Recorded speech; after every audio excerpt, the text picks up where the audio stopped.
Magandang umaga, narito na mga balita sa inyong PRTV News Break. Fit to stand trial. Yan ang naging resulta ng pag-aaral sa International Criminal Court Pre-Trial Chamber 1 kaugnay sa kalusugan ni dating Pangulong Rodrigo Duterte. Ayon sa ICC, fit to participate sa pre-trial proceedings ang dating Pangulo at iaayos na ang pagsisimula ng tinatawag na confirmation of charges hearing sa darating na Pebrero 23. Ibinasura ng ICC ang hirit ng defense team na mag-indefinitely adjourn sa proceedings dahil hindi raw medically fit ang dating Pangulo.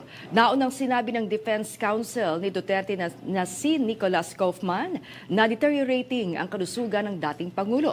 Taliwas ito sa sinabi ni Vice President Sara Duterte, Davao City Representative Paulo Duterte at bunsong si Veronica na maayos naman ang lagay ng dating Pangulo. Tama ang ginawa ni House Majority Leader Sandro Marcos na mag-inhibit sa impeachment case ng kanyang ama. Sa panayam sa Arangkada Balita, sinabi ni Manila 3rd District Representative Joel Chua na sang-ayon siya sa desisyon na kababatang Marcos na hindi makilahok sa anumang may kaugnayan sa impeachment ng kanyang amang si Pangulong Ferdinand R. Marcos Jr. Giit ni Chua, ito'y bunsod ng delikadeza para hindi magbukang iniimpluwensyahan ang reklamo. Tama lang naman po yun, out of delicadeza, para hindi po mabigyan ng kulay ang impeachment complaint na sa ganun hindi masabi na iniimpluwensyahan niya ang magiging outcome netong impeachment complaint labang sa kanyang ama. Aarangkada na sa round of 16 ng 2026 Philippine Women's Open ang Pinay tennis sensation na si Alex Ayala. Matapos na madaling dispatsahin ang Russian na si Alina Chareva 6-1, 6-2.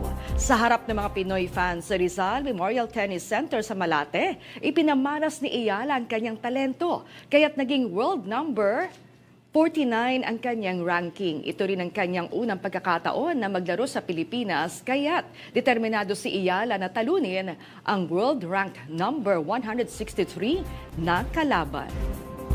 At yan ang mabalita na kalap ng inyong PRTV News Break. Live kami sa Free-to-Air, Beam Channel 31, Signal Channel 31 at sa YouTube. Tumutok din sa aming social media accounts sa Instagram, Facebook at TikTok sa @PRTV Prime Media.